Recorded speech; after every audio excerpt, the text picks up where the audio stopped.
কিছু তো বলছিস। তাহলে তোরা শাড়ি পরতে বলছিস কেন আমাকে? এই তোরা তো হিয়া জানে। এই কেন শাড়ি পরতে বলছিস বল? কেন রে শাড়ি পরতে বলছে?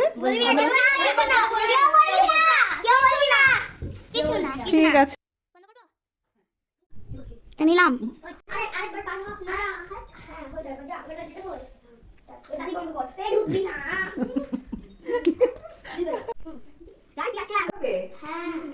না পরলে ভালো লাগবে না? হ্যাঁ ম্যাচিং আছে কালার। এটা ঠিক লাগছে? হ্যাঁ আচ্ছা ঠিক লাগছে এটা? মালাটা পরে নাও। মালা পরতে হবে? হ্যাঁ হ্যাঁ যাচ্ছে। আর তোরা যখন বলছিস তখন এটাই বলবো, যাক আর না যাক। ক্লাস করবি না আজকে? এটা বলা যাবে না, এটা বলা যাবে না। কেন রে? ওপরে বলা যাবে না। ওই ঠিক আছে ঠিক আছে ঠিক আছে, ভালো লাগছে? আচ্ছা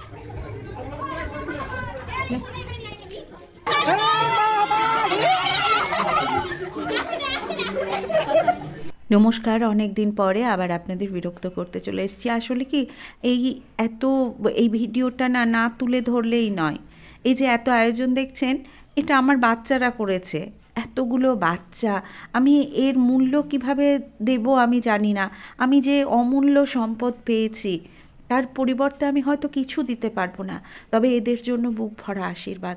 ভগবানের কাছে প্রার্থনা করব উনি যেন এদের অনেক বড় করে, মানুষের মতো মানুষ করে।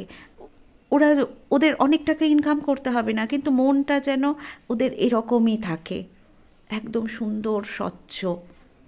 মাঝে মাঝে মনে হয় সত্যি কি আমি এই ভালোবাসা পাওয়ার যোগ্য? ভগবান এদের ভালো করুন, এদের সুস্থ রাখুন।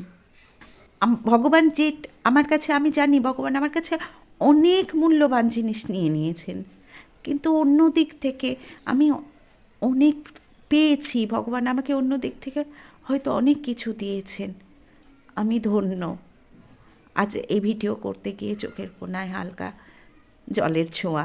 আসলে নিজের আবেগকে না আটকে রাখতে পারিনি। ওদের সঙ্গে আপনারাও ভালো থাকুন, সঙ্গে থাকুন।